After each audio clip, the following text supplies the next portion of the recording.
Welcome back to Bible Student Languages. Genesis 2:18 describes the woman, Eve, as a helper to Adam. What does this word helper mean? Does this mean that the woman is inferior to the man in the household? Well, let's take a look at the original Hebrew. We'll take a look at some original New Testament Greek on our next slide.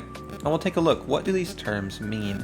And so they say, Va and Yomer, and said Adonai Elohim, the Lord God. And so said the Lord God, Lo, not Tov.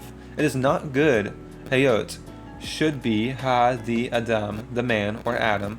It's not good that the man or that Adam, le, to, bed, alone, him, for him to be alone. E'eseh, I will make, lo, for him, ezer, a helper, ki, for, neged, for himself, him. And so I will make him a helper, ezer. Now, a helper typically is thought to be a second person who is inferior, kind of like maybe a manager and an assistant manager.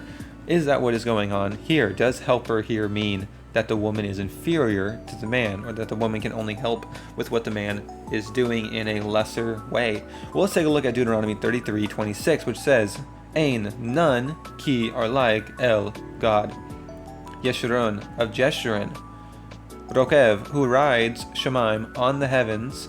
Now take a look at this. But in Ezer, in the help, of you, in your help. So how does God describe himself? He describes himself as the help of Israel.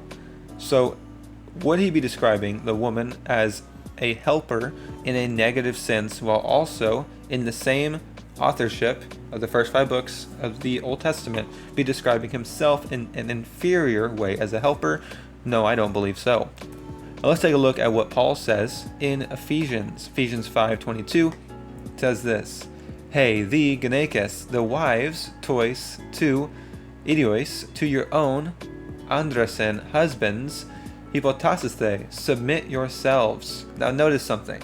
Is this submission something that is bad or exclusive to the woman? Absolutely not. One of Paul's key themes in the book of Ephesians is that we are to submit ourselves to one another as a church body, just as we submit to Christ. Notice also, this does not say for the husband to cause the wife to submit, but instead to submit herself insofar as she is able.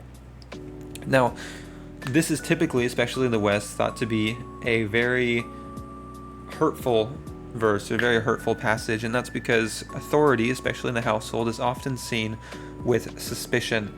The idea is that if a woman is going to submit herself fully to her husband, that her husband is going to inevitably abuse that power. But if someone was following in Ephesians, that would not even be possible with what we're going to take a look at as the responsibility of the man. Hos, as, so, to, Kyriou, the Lord. So she's to submit herself to her husband because her husband, just as the Lord, is called to do something for her.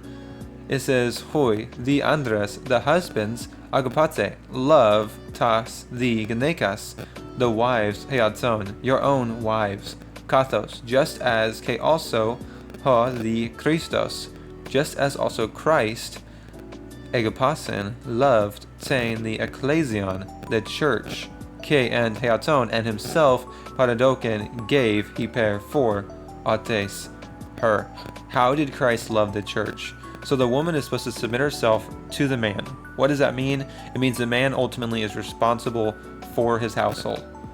Now, why does he just get that responsibility scot-free? Well, he doesn't.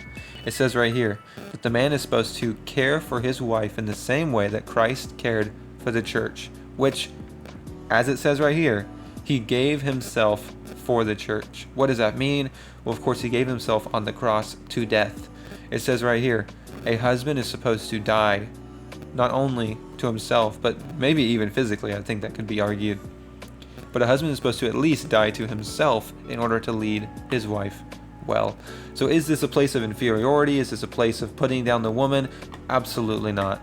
Hope you enjoyed the video. Let me know your thoughts down below, and I hope to see you next time. Here are some more videos YouTube thinks you'll enjoy, and hey, if you made it all the way to the end, consider subscribing, leaving a like, or letting me know your thoughts down in the comments below.